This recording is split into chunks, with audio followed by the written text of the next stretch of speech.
ವಾಕ್ಯದಲ್ಲಿ ಕಾಣ್ತೇವೆ. ದಾವೀದನ ಜೀವಿತವನ್ನು ನಾವು ಗಮನಿಸೋದಾದ್ರೆ, ದಾವೀದನ ಜೀವಿತದಲ್ಲಿ ಅವನು ಅನೇಕ ಹೋರಾಟಗಳನ್ನ ಮಾಡಿದ್ನು, ಅನೇಕ ಫೈಟ್ ಅನ್ನ ಮಾಡಿದ್ನು.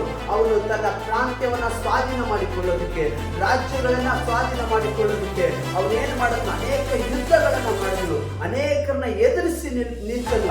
ದಾವೀದನ ಮಗನಾದಂತ ಸೊಲೊಮೋನನ ಜೀವಿತಕ್ಕೆ ಬಂದಾಗ 40 ವರ್ಷ ಅವನು ಸೊಲೊಮೋನ ಆಳ್ವಿಕೆ ಮಾಡ್ತಾನೆ. ಆ 40 ವರ್ಷ ಅವನ ಜೀವಿತದಲ್ಲಿ ನಾವು ಕಾಣ್ತೇವೆ, ಒಂದು ಯುದ್ಧವು ನಡೆಯಲಿಲ್ಲ. ಹಾಲೆಲೂಯಾ. ಒಂದು ಯುದ್ಧವು ಅವನ ಜೀವಿತದಲ್ಲಿ ನಡೆಯಲಿಲ್ಲ. ತಂದೆ ಮಾಡಿದಂತ ಫೈಟ್, ತಂದೆ ಮಾಡಿದಂತ ಅನುಭವ, ತಂದೆ ಆಗುವಂತ ಕಷ್ಟದಲ್ಲಿ ಮಗನು ಆಗುವುದಕ್ಕೆ ದೇವರು ಬಿಡಲಿಲ್ಲ.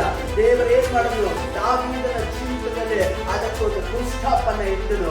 ಮತ್ತೆ ಇದು ಮರುಕಳಿಸಿದ ಹಾಗೆ, ತಲೆಮಾರುಗಳಿಗೆ ಮರುಕಳಿಸಿದ ಹಾಗೆ, ತಂದೆ ಮಾಡಿದಂತ ಕಷ್ಟಗಳು, ತಂದೆ ಪಟ್ಟಂತ ವೇದನೆಗಳು, ತಂದೆ ಮಾಡಿದಂತ ಯುದ್ಧಗಳು ಮಗನು ಮಾಡದೇ ಇರೋ ರೀತಿಯಲ್ಲಿ ತಂದೆಯ ಜೀವಿತದಲ್ಲಿ ದೇವರೊಂದು ಪುಸ್ತಕವನ್ನ ಇಟ್ಟನು. ಇವತ್ತು ದೇವರ ಮಕ್ಕಳೇ, ಅದನ್ನೇ ದೇವರ ವಾಕ್ಯ ಹೇಳ್ತಾ ಇದೆ. ಇವತ್ತು ನಿನ್ನ ಪರಿಸ್ಥಿತಿ ಏನೇ ಆಗಿರ್ಬೋದು, ನಿನ್ನ ಅವಸ್ಥೆ ಏನೇ ಆಗಿರ್ಬೋದು, ಆದ್ರೆ ಅದಕ್ಕೊಂದು ಪುಸ್ತಕವನ್ನ ದೇವರು ಇಡ್ತಾನೆ. ಎಷ್ಟು ವರ್ಷದ ಹಳೆ ರೋಗವಾಗಿರ್ಬೋದು, ಎಷ್ಟು ವರ್ಷದ ಹಳೆ ಬಾಧೆ ಆಗಿರ್ಬೋದು, ಇವತ್ತು ದೇವರು ಅದಕ್ಕೊಂದು ಪುಸ್ತಕವನ್ನ ಇಡ್ತಾನೆ.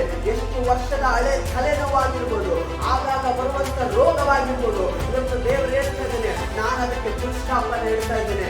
ಅನೇಕ ವರ್ಷಗಳಿಂದ ನೀನು ಮಾನಸಿಕವಾಗಿ ಕುಗ್ಗಿ ಹೋಗಿರ್ಬೋದು, ಅನೇಕ ವರ್ಷಗಳಿಂದ ನೀನು ದುಃಖದಲ್ಲೇ ಇರ್ಬೋದು, ನೀನು ಪ್ರಯಾಸದಲ್ಲೇ ಇರ್ಬೋದು. ಇವತ್ತು ದೇವರು ಹೇಳ್ತಾ ಇದ್ದೇನೆ, ನಾನು ಅದಕ್ಕೊಂದು ಪುಸ್ತಕವನ್ನ ಇಡ್ತೇನೆ.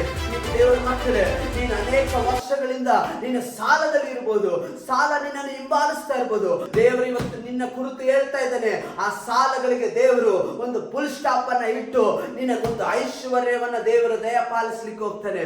ಹಾಗಾದ್ರೆ ದೇವರ ಮಕ್ಕಳೇ, ಕರ್ತನು ನೀನು ಯಾವುದ್ರಲ್ಲೆಲ್ಲ ನೀನು ಭಾರ ಪಡ್ತಾ ಇದೆಯೋ ಅದಕ್ಕೆಲ್ಲದಕ್ಕೂ ಫುಲ್ ಸ್ಟಾಪ್ ಅನ್ನ ಇಟ್ಟು ಒಂದು ಆಶೀರ್ವಾದದ ಬಾಗಿಲನ್ನ ದೇವರು ನಿನಗಾಗಿ ತೆರೀತಾನೆ.